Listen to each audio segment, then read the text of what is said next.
क्या कोई व्यक्ति 3 बार जहरीले कोबरा सांप के डसने के बाद भी जीवित रह सकता है? जी हां, ये बात सुनने में भले ही अजीब लगे, लेकिन ऐसा ही कुछ देखने को मिला टोंक जिले के सुरेली गांव में, जहां तेजा दशमी के अवसर पर आयोजित मेले में हजारों लोगों की उपस्थिति में फूलों की टोकरी में बैठकर आए कोबरा सांप ने घोड़ले की जुबान पर 1 या 2 बार नहीं बल्कि 3 बार इस तरह से डसा कि देखने वालों के भी पसीने छूट गए। आप इन दृश्यों में देख सकते हैं कि किस तरह से लोक देवता तेजाजी के मेले में घोड़ले द्वारा पहले तो तेज लोक संगीत के बीच गले में डालकर नृत्य किया जाता है और बाद में उसे उत्तेजित कर जुबान पर डसवाया जाता है। हम आपको बता दें कि अपनी अनूठी लोक संस्कृति के लिए जाने वाले प्रदेश में तेजाजी को सांपों के लोक देवता के रूप में पूजे जाने की प्राचीन परंपरा रही है और यही कारण है कि तेजा दशमी से ठीक एक दिन पूर्व नाग देवता को सम्मान पूर्वक आमंत्रित किया जाता है और उसके प्रकट होने पर उसे फूलों की पालकी यानी कि टोकरी में बिठा पूरे गांव में श्रद्धा पूर्वक घुमाया जाता है और दूध पिलाया जाता है। ग्रामीणों की मान्यता के अनुसार जिस चबूतरे पर सांप को फूलों की टोकरी में रखा जाता है, वहां जहरीली सरी सर्पों से डसे या कटे जाने का शर्तिया इलाज किए जाने का दावा किया जाता रहा है।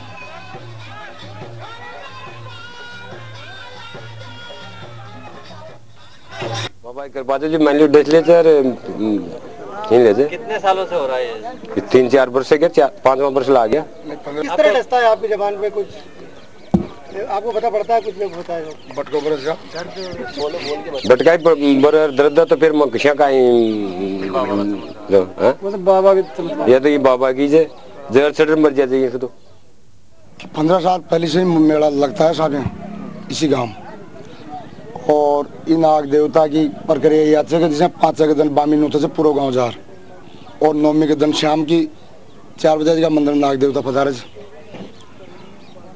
और एरिया में कोई भी कीड़ो खाओ जो जिंदो रजा आदमी कोई आदत नहीं, गोयरा को सांप को किसी भी जहरीले कीड़ो का मरे कोई कौन बिल्कुल चमत्कार है सब। और इस वक्त हमारे साथ जुड़ गए हैं महावीर टोगड़ा, जो पेशे से वकील हैं लेकिन सांपों के मामलों के जानकार हैं। महावीर जी, आपसे जानना चाहेंगे इस घटना के बारे में आपकी क्या राय है? आप क्या कहेंगे जब एक ही व्यक्ति को कोबरा 3 बार काटता है फिर भी वो जीवित रहता है? देखिए सर, ये यहाँ राजस्थान राज्य में लोक देवता तेजाजी महाराज हुए हैं और तेजाजी के बारे में ये मान्यता है कि उन्होंने अपने जीवन काल में एक जलते हुए नाग को आग में से हटा दिया था। तो उस नाग ने उन्हें तेजाजी को नाराज होकर के कहा कि मैं मरना चाहता था, मुझे क्यों बचा दिया। इस बात पर तेजाजी वचन देकर के गए। वो एक गाय कोई चोर रह गए थे जिनसे बचाने गए थे, गायों को बचा करके वापस लाए और नाग के पास आए और उन्होंने अपनी जीभ वहां नाग के आगे करके और जिससे नाग ने उनको डस लिया और उनकी मौत हो गई। उसके बाद से एक वचन मिला था कि जो तेजाजी की पूजा करेगा और इसके नाम से पाती बांधेगा, उसका कभी भी नाग अगर काट खाएगा तो उनका जहर नहीं चढ़ेगा, इलाज होगा। इसी मान्यता के तहत में लोक देवता के रूप में पूजे जाते हैं और इसीलिए लोगों का इलाज होता है। ये हमारे इस पूरे राजस्थान में मान्यता है। महावीर जी, आपसे जानना चाहेंगे, आप बुद्धिजीवी वर्ग में आते हैं, इस तरह की घटनाओं को आपको नहीं लगता कि ये अंधविश्वास है? देखिए, चूंकि ये कोई ज्यादा पुरानी बात नहीं है, ये केवल 1000 साल पहले 29 जनवरी 1074 को उनका जन्म हुआ है और उसके 30 साल के बाद उनकी तेजाजी की डेथ हुई थी। तो 1000 साल पुरानी कोई बात है और जिसको लोग मान रहे हैं, जो हजारों साल पहले जिसको देखा नहीं, हम ग्रंथों में पढ़ रहे हैं, उस पर विश्वास करते हैं। तो विश्वास सबसे बड़ी चीज होती है और विश्वास जहाँ होता है वो उस पर साइंस भी उसको कोई चुनौती नहीं दे सकता। इसलिए कोई अंधविश्वास की बात नहीं, बल्कि ये लोगों के विश्वास की बात है और विश्वास के आधार पर उनका इलाज भी होता है। इसीलिए इस चीज को आम आदमी में एक मान्यता मिली हुई है। जी महावीर जी, आप पेशे से वकील भी हैं। वन्य जीव अधिनियम जो है 1972, उसके तहत ये पूरी जो घटनाएं होती हैं, सांपों को पकड़ा जाता है, वो गैर कानूनी है। किस तरह से लेते हैं आप? देखिए, ये यहाँ आप इस पहलू को देखिए, यहाँ सांप को पकड़ा नहीं गया है, बल्कि इस दिन देवता जो पूज्य स्थल होता है वहाँ सांप ऑटोमेटिक आता, खुद आता है और इसका कोई व्यावसायिक उपयोग नहीं हो रहा, बल्कि वो अपराध वहाँ है जहाँ किसी सांप को व्यवसाय के रूप में काम में लिया जाए या उसका इस तरीके से किसी भी वन्य जीव का दुरुपयोग किया जाए। यहाँ तो धार्मिक मान्यता के तहत में उस दिन पूजनीय जो स्थल होता है वहाँ ऑटोमेटिक सांप आता है और उस जो भोपा जो ये व्यक्ति होता है उसके पास कुदरती आकर के वापस अपनी बम्बी में उसमें चला जाता है। जी महावीर जी, किसी खास दिन ही ये सांप आता है?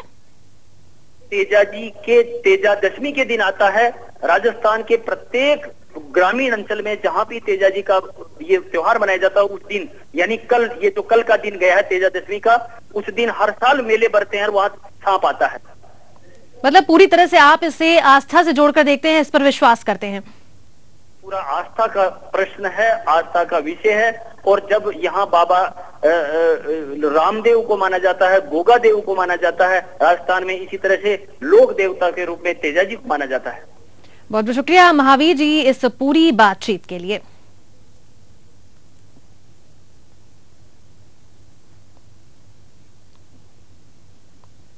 रुकेंगे एक छोटे से ब्रेक के लिए, ब्रेक के बाद जल्द हाजिर होते हैं।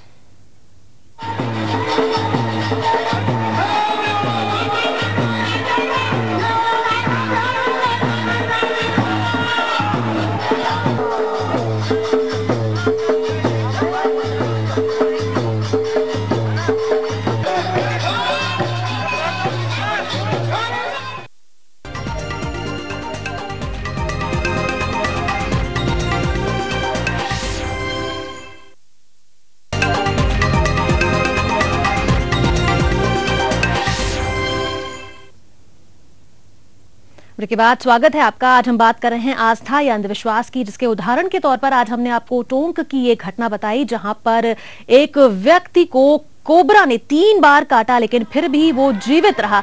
इसके तमाम पहलुओं पर हमने बातचीत की। हमने डॉक्टर विजेंद्र से बात की जिनके अनुसार इस तरह के केसेस में व्यक्ति अपने में ऐसी प्रतिरोधक क्षमता विकसित कर लेता है जिसके चलते सांपों का जो है असर वो कम हो जाता है। इस तरह की उन्होंने पूरी तरह से इसे अंधविश्वास से जोड़कर देखा, मेडिकल साइंस में किस तरह से इसका रुख है, क्या कुछ पहलू हैं, उन्होंने उस मामले की जानकारी दी। साथ ही हमने बात की महावीर तोगड़ा जो कि पेशे से वकील हैं और सांपों के मामलों के जानकार भी हैं। उन्होंने पूरी तरह से इसे आस्था से जोड़कर बताया। उन्होंने अंधविश्वास की बात सिरे से नकार दी है।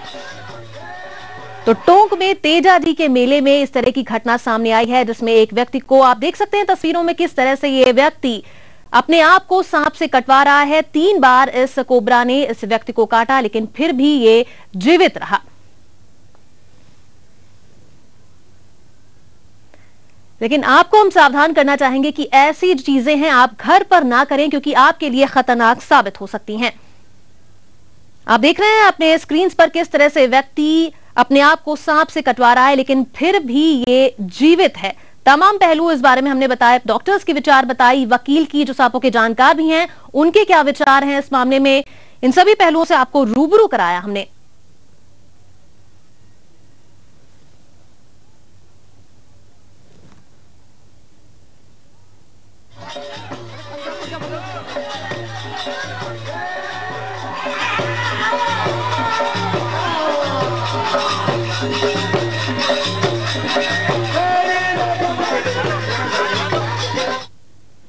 लेकिन ये सवाल अभी भी बरकरार है कि ये आस्था है या अंधविश्वास। हमारी खास खबर में इतना ही। पूरी टीम को दीजिए इजाजत। नमस्कार।